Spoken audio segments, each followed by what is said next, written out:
When looking at what shows were coming out in the next few weeks to pick what to review next, I stumbled onto the trailer for a Paramount Plus show called A Gentleman in Moscow.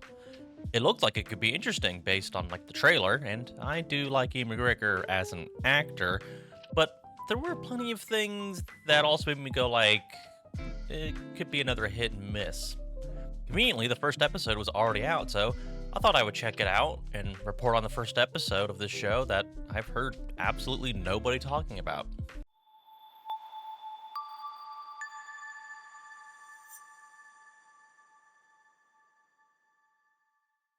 The first few minutes of this episode throw you straight into the overall premise. It is set in 1920s Russia after the revolution that kicked out the Russian monarchy.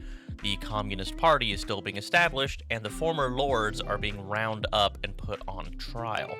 Ian McGregor's character, who I'm just going to call the Duke, is one of those lords, and instead of immediately being found guilty and shot like a lot of the other ones, they bring up that there's this poem that helped inspire and bring people to support the party, and that it was accredited to him as the author. While they still do not like or trust the Duke, this does save him from death. Instead, he's being imprisoned in a hotel that the Duke has been staying at for quite some time. But if he ever steps foot out of the hotel, he will be shot on the spot.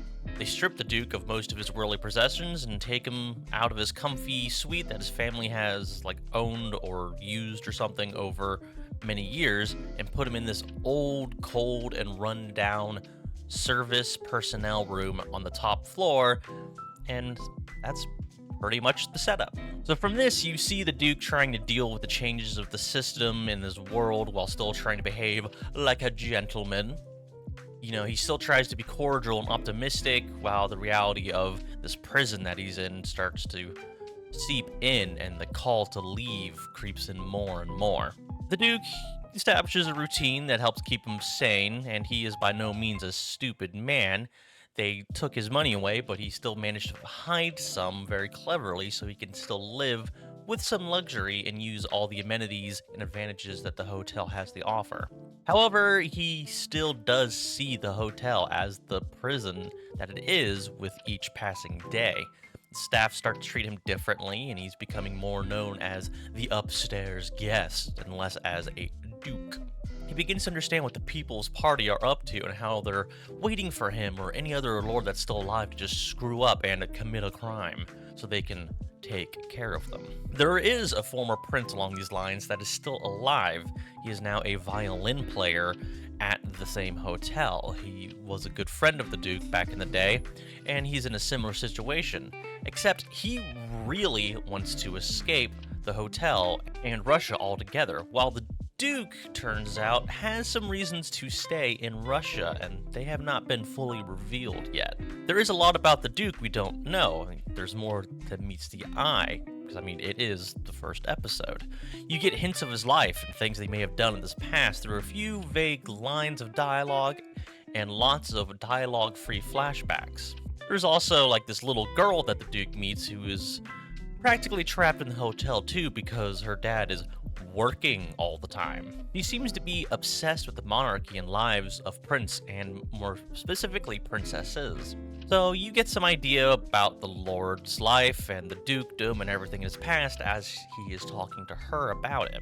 Turns out she has a key that can open all the doors in the hotel, and she starts to show him around the place, all these secret rooms and passages and locations that the hotel has, including where the Red Army is watching over everybody. So there is a lot going on in this hotel, and lots of threads in the story that are, somewhat interesting enough to make you go, okay, yeah, I wonder what they're going to do with that. It is just the first episode of 8, so there's still plenty of time to answer some of these questions and maybe address the ever-growing amount of nitpicks I find as I think about the episode. But overall, I would say it was fine. There's nothing really to rant and rave about, but there are some things that are good. However, if you're looking for stuff like historical accuracy of Russia in the 1920s, then this is probably not the show for you. Because it's 2024 and Paramount is the company making it, this shows a very diverse Russia. I'm pretty sure they didn't have that much diversity in Russia at this time, but you know what? I look forward to seeing the next Ian McGregor car video shaming me for noticing this. You're no A gentleman in Moscow. fan in my mind.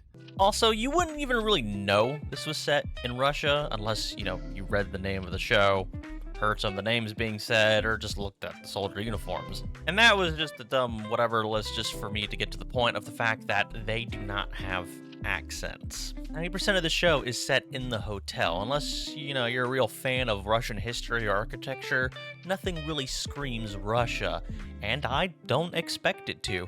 But I did, however, go into this thinking, they might at least attempt some Russian accents. Everyone's pretty much just doing, like, American-ish accents, and Ewan is doing, like, a posh, vaguely British, but mostly American voice. So, diverse faces, no real accents. And you sometimes just kind of go, all right, it's Russia. That's right, this is Russia. And the fact is that this is Russia, and the Communist Party taking over is a big part of the show, so you don't really want that to ever be forgotten about. I will say, though, they did a good job making you just instantly not like the party, as they refer to them in the show. But I do want a little more world building about everything else that's going on in the country at this time. I don't need like a whole episode, 45-minute lecture about the political landscape happening, but if you aren't really too familiar with Russian history like myself, it would be nice to have some more big picture stuff. Get a better understanding of the monarchy that fell. Why should we care about these lords? Because, well, yeah, the party is clearly bad, and a lot of citizens are seemingly just complying more than supporting.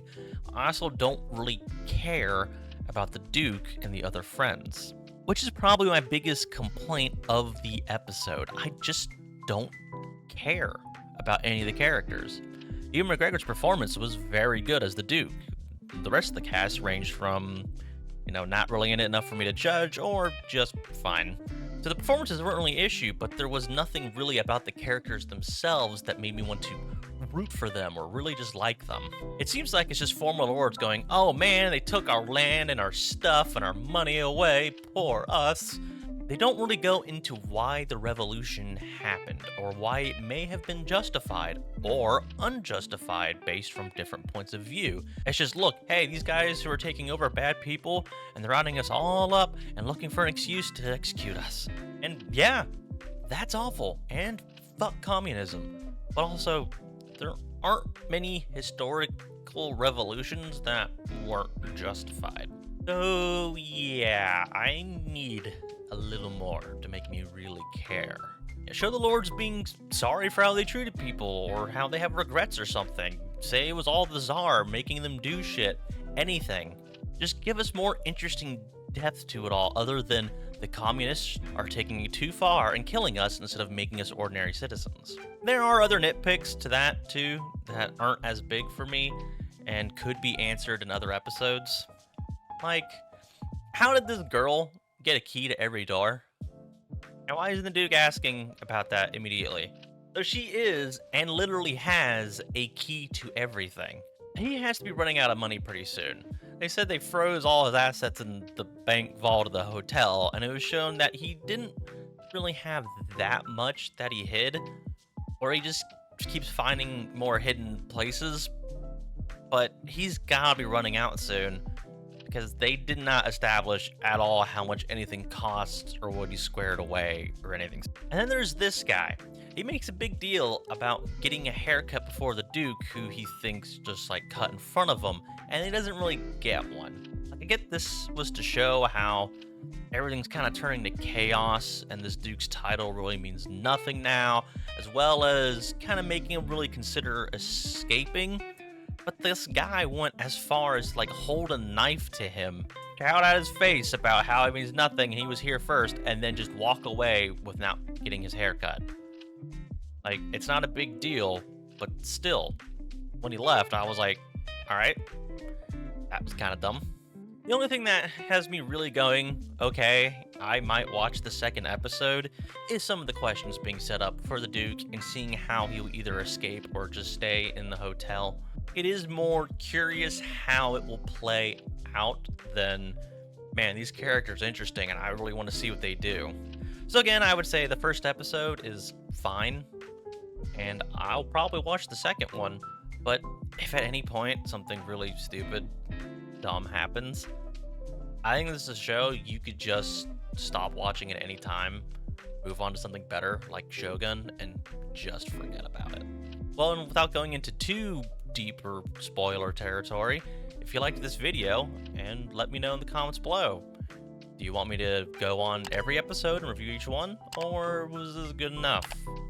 Make sure to like and subscribe, I guess. Help me grow the channel, and bye.